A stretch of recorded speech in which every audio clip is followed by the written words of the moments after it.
me chillin', Nana. You will hear about the eliminating of the negative and an accent on a positive. Gather round me, children, if you're willing, and sit tight while I start reviewing. Test. the Is this thing on? right. Oh, yes, it is.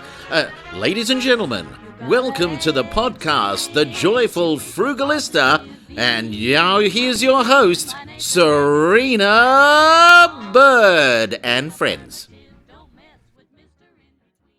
Hello and welcome. Well, today I have a very special guest, and she's someone who's very special to me, and it's Julie Kozaris, my Aunty Julie Kozaris, and she hates me calling her Aunty Julie. Is that right, Aunty Julie? Thanks, Serina. Yes, SJ. Yes, SJ I used to be called when I was growing up. I'm down here in Blairgowrie, and Neil and I came down to Melbourne, and while here I've been visiting my Nana Irene, who turns 99 in June 27th, is that right? Yep. June 27th.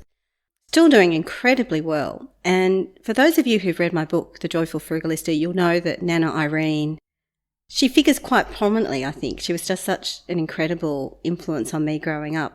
As was Aunty Julie as well. I used to spend a lot of time visiting Aunty Julie and Uncle Alex and my cousins, Paris, now DJ Paz, and Phoebe.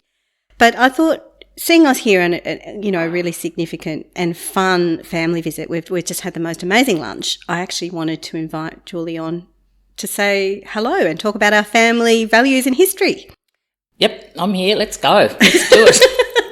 Basically, just to give listeners a bit of background, we just kind of lobbed up with the podcasting stuff and said, hey, Aunty Julie, we're podcasting you. But thankfully, she's been a great sport about it. Thanks, Serena. I feel so comfortable. I've got earphones on and a microphone in front of me. I'm not sweating at all. Yeah, I don't know if any family members are going to invite me over for lunch now after this. But anyway, let's talk about Nana. Nana Irene, the skipping girl. Yes, she's the skipping girl. When I say that, she was a little 14-year-old at Neon, working at Neon as an artist at that age. And the head designers were given the project of designing the new Neon. And because she was little and agile and she was a dancer, they got her to skip. And it wasn't just to skip. Every day she would skip for hours. And what the designers would do, they'd be sketching as she would skip her dress. Apparently her mother made a new dress for her for this. Really? Yes.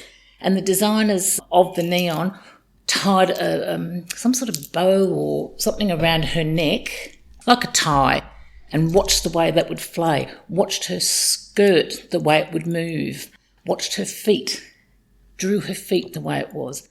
And then they would watch her hair. Every element was considered.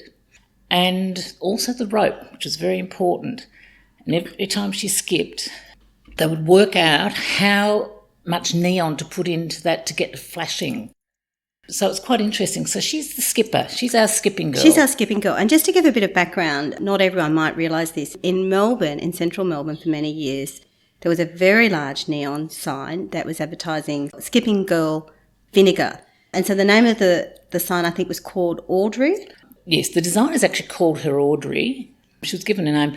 Nothing specific towards the name Audrey. It was just a name they made up. There was no Audrey. There was no Audrey. There was no Audrey, no. But we claim the skipping girl vinegar as our Nana, She Irene. is. She most certainly is.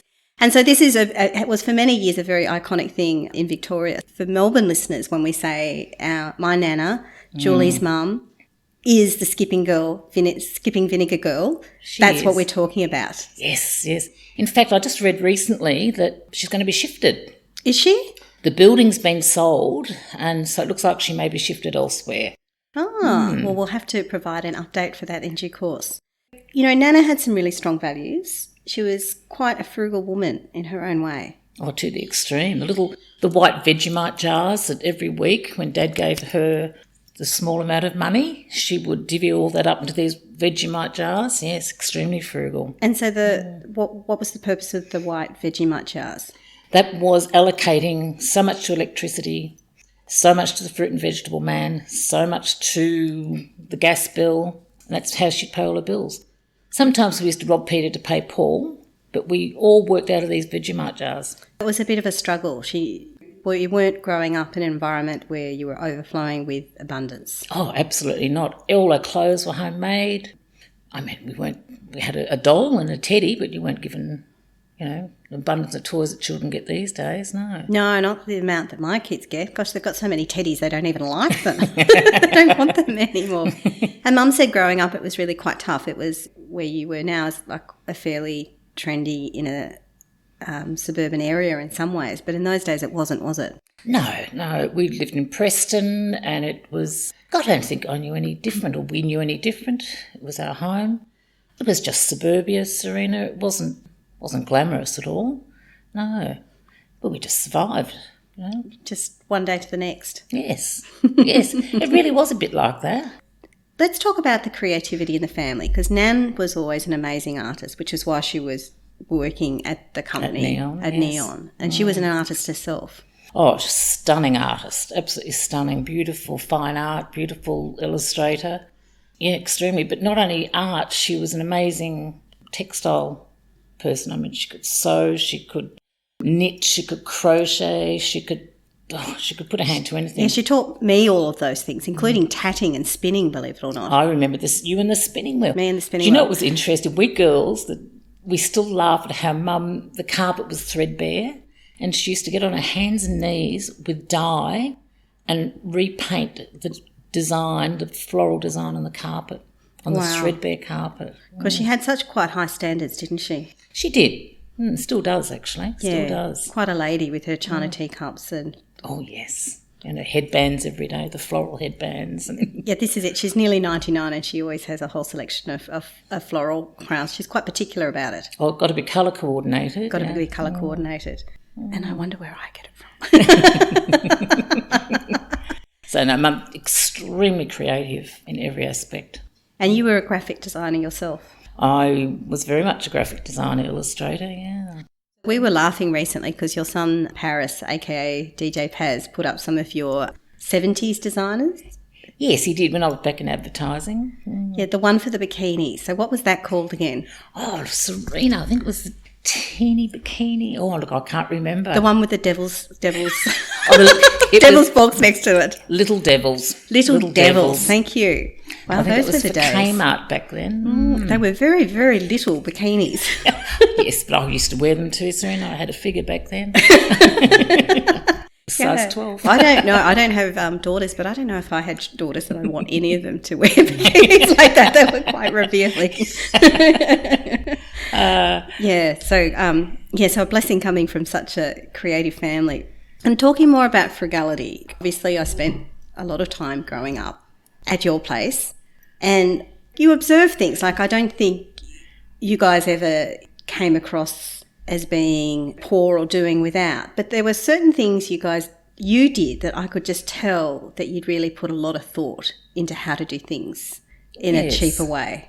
Well, you had to, Serena. We were young, we had high ideals and high ambitions, and you would, even minimal things, tiny little things, one would alter. You knew in the long run, as a whole picture, it would benefit, and it did. It really did. I can't explain. I know you often talk to me about the jam. The jam. The jam was the thing that got me. So, yes, let's hear about the jam. Oh, look, I know it was nothing really. It was just I'd buy the tin of jam, a large tin of jam. It was economical. Put it into a gorgeous jar and it looked divine and no one would know the difference. It was an economical tin of jam. Well, I always thought it tasted a lot better. Of course it did, Serena. It was the jar. It was the glass jar I put it in. Obviously. And you were telling me before about after you got married, you wanted to save for a house. Yes. Well, we were married, I think, for 3 years. We saved for a home. And in 3 years, I had made a deal with myself. I would never withdraw from the bank account. We'd put money in, but never withdraw, of which we did. And when we went to get our housing loan, the bank manager said he'd never seen anything like it. We worked hard and just was very diligent about this deal that I'd made with myself, and we did it. And so where was your first home? My first home was in Eaglemont. Oh, that house that I used to visit. That house. Just checking. You weren't like me moving around a lot. But that is quite an achievement. It was an achievement and we're very proud of ourselves and have done ever since. You know. And what other frugal things did you used to do? As you know, Nan was really big on washing Glad wrap. I used to laugh at this. But these days, you know, some people are really just do without Glad wrap altogether because it's not biodegradable the way that other things are. That's right, yes. Serena, you've absolutely put me on the spot to think. I wish you'd given me warning about this. Well, let's talk about food then, and then we can come back to food. Let's talk back to food. So, because Julie's an amazing cook, and I featured some of your recipes actually on my blog. And there's more from... Yes, of course I have. Your Hunza pie. Oh, yes. Yes, secret recipe. No, it's not. Hunza pie is just amazing. And the brown bread ice cream. Do you remember that? The brown bread ice cream, yes. Yes, thank you. Brenda McRae, who I got that off way back in the 70s. Mm. Yeah, so it was like sort of almost like I don't know how you'd call it, like almost like a bread and butter pudding kind of ice cream.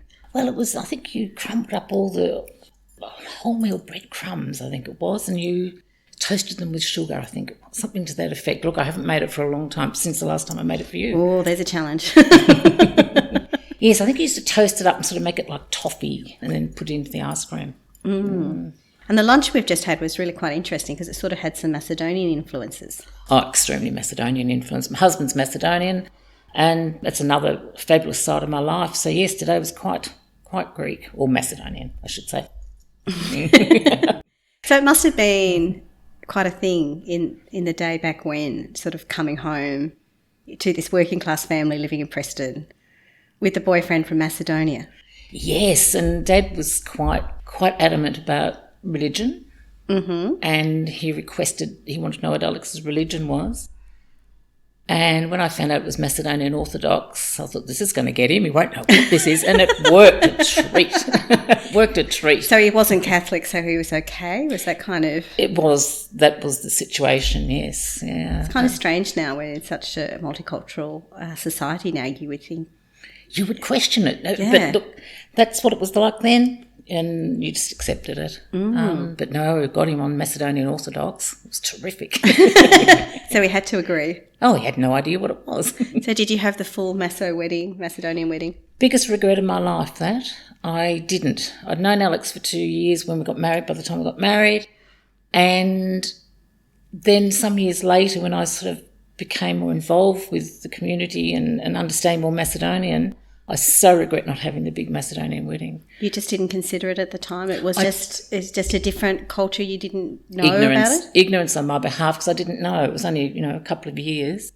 And I actually have a totally different lifestyle if I'm in with the Macedonian family. And I am Macedonian. Totally. Even Alex asks me sometimes, how do you say hot in Macedonian? How do you say cold? So how did you learn? Like, I assume there weren't university degrees in Macedonian back then. No, my sister-in-laws, my beautiful sister-in-laws, they teach me or they taught me. So I can understand, I can be within the group, the family, and understand what they're saying. Can't put a full sentence together, but Yasti Asolanka Amasporam Patro Makedonski. Enough. Canberra, where we live, as you know, there's a huge Macedonian community. In fact, I think your husband spent time in Canberra. We have a lot of family up there. Yes, in Queanbeyan. Yeah, but it's unusual because not a lot of places do. No, Alex has spent a lot of his youth up there with the family. Because there's a big church. In fact, I think there's more than one church. I want to talk a little bit about times of financial hardship. As you know, part of why financial resilience is so important to me was because of the difficult time that I went through after my divorce when I was worried about money. I mean, actually, I was a lot more blessed than a lot of people, a lot of women in my situation at that time, because I had a good job and I had some savings and it wasn't too horrendous, but, I had to be very careful. But I remember there was a time when you went through some times that were really tough. And I remember you had some real words of wisdom from that time, especially around food, that was really, really inspiring for me. Well, we lost a very big business. We came down to $330 in the bank. Wow. I didn't realise it was that low. We had, our son was doing VCE, so I had to keep things quite lulled and subtle. And financially it was very difficult. as it was struggling to find a new business. So rice and vegetables galore, pasta became our staple, and I did it so well.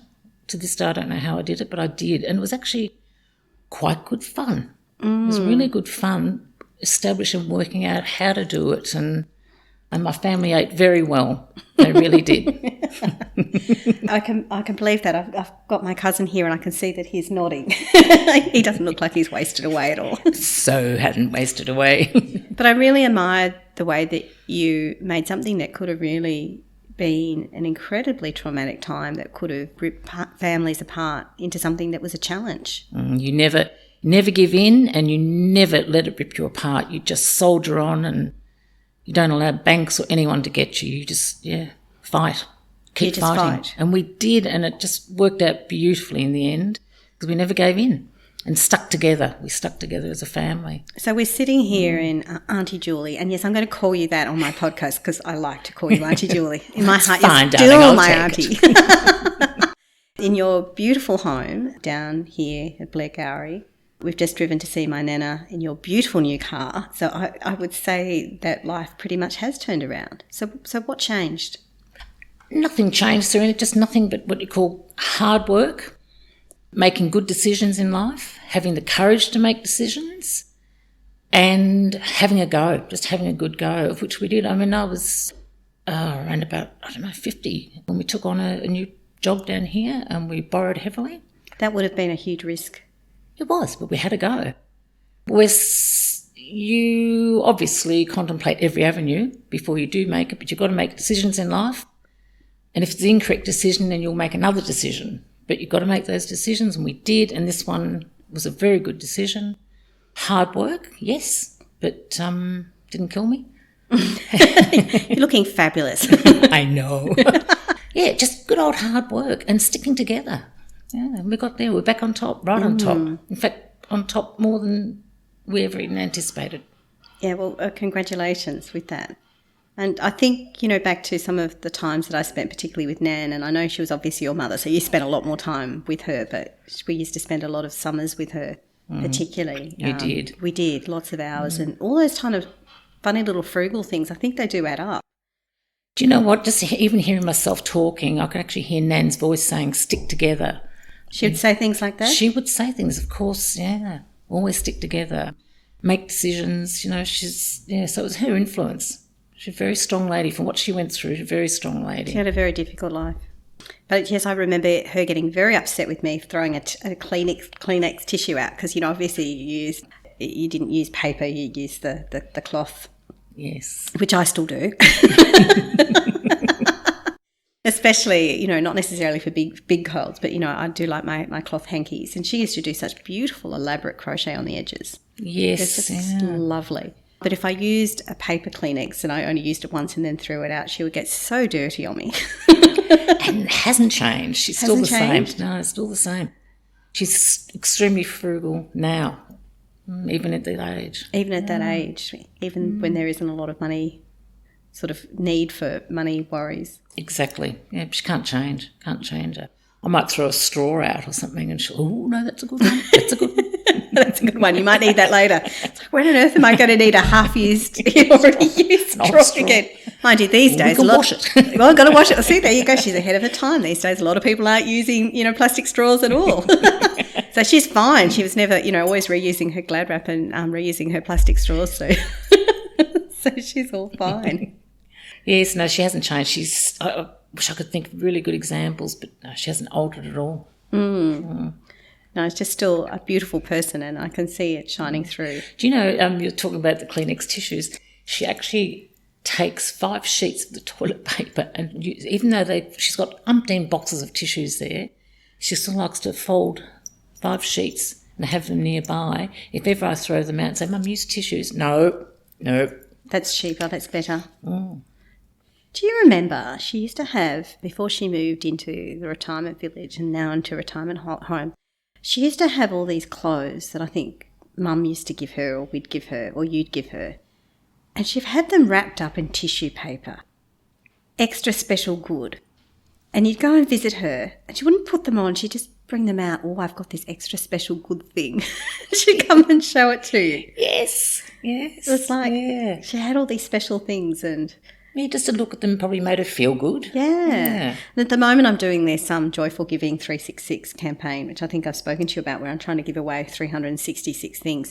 And oh my God, sometimes I feel like Nana. People will come over and you know how Nana, like she'd never let you go until she gave you like cuttings and her tie-dyed silk scarves, which are beautiful, and all her cakes. You'd have to package up Hello Dolly and cupcakes and the lattice slice. Yes. And all of those things. Well, I find myself doing the same thing. Really, so do I. It's a little bit of Nana in all of us. Of course. So thank you very much, Julie. Thank you for your hospitality today, for such a beautiful family lunch. Thanks, Serina. It was lovely having you. And thank you for sharing. Thank you. You've been listening to The Joyful Frugalista with Serina Bird. She actually likes everybody. And of course, sound has been by Neil Hadley. And myself, I'm Joseph McGrail Baitup. Start reviewing the attitude of doing right.